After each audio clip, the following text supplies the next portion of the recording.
Cleveland at Baltimore. Baltimore's a 17.5 point Well, favorite. you want me to run through the list real quick, Chad, and break down all the scenarios for everyone? No, I'm going to go through them with each game.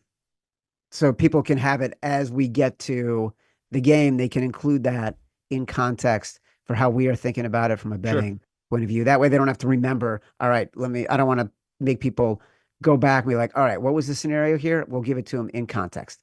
So Cleveland, Baltimore. Baltimore's a 17.5 point favorite. Um, Cleveland right now has the third pick. They're basically guaranteed a top five pick. I don't think that's going to impact the play here. The Ravens, a loss would give Pittsburgh the AFC North if Pittsburgh beats Cincinnati. Baltimore would then go to the 5 seed and have a road game against the Texans in round one. So I say this, they will play their best players because they need to win this game. They don't want to go on the road. They want to win the division and they want to be the 3 seed. Um, that's my take on the game and the scenario. Do you have strong thoughts on the 17.5 right now? Yeah, I would love to take Cleveland, but I won't do it. Won't do it, Chad. Ain't gonna do it. Won't do it Uh, because we've been getting burned because it's yeah, Dorian and Thompson Robinson who scored 9 points. Are we waiting for in 2 weeks? Are we waiting for Jameis?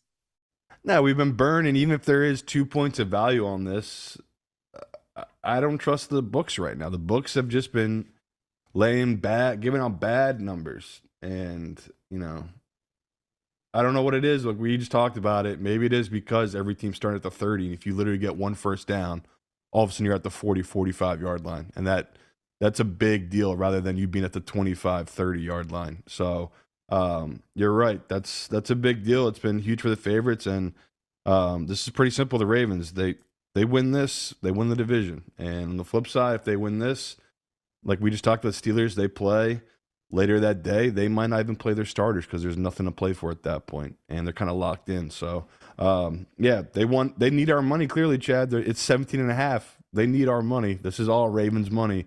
From the minute it opened, it was all Ravens money. Yeah. So I'm in no rush. It's a great number. Obviously, 17 and a half. That's a huge key number, but I won't do it right now. Teams getting less than 30% of the betting tickets. So teams that the public has no interest in cover the spread about 60% of the time if they're off a game in which they scored single digits. Amazingly, there are several teams Mm. that qualify for this system this week. I think it's a tricky one because I think there's so many bad teams and so much bad quarterback play. There's a real disparity in the league right now. That the league has lived on parity for so many years. I don't think there is parity in this league right now. I don't know if you You're think crazy. so. NFC is the most parity it's ever been. Yeah, but the bad are so bad. I don't mean like individual divisions. We can cherry pick the teams, but some of these bad teams are just so bad. The quarterback play is so bad. You cannot count on them to do the fluky things, to do the right things, to put themselves in a position to win. You like we've seen it week in and week out. There's some really bad football teams out there, and the Browns have zero quarterback play. There is, but I told you we're in the golden age of quarterbacks. You're spoiled. Like when Baker Mayfield's throwing for 5 touchdowns, and Sam Darnold is throwing for 350 yards and 3 touchdowns, and playing for the 1 seed.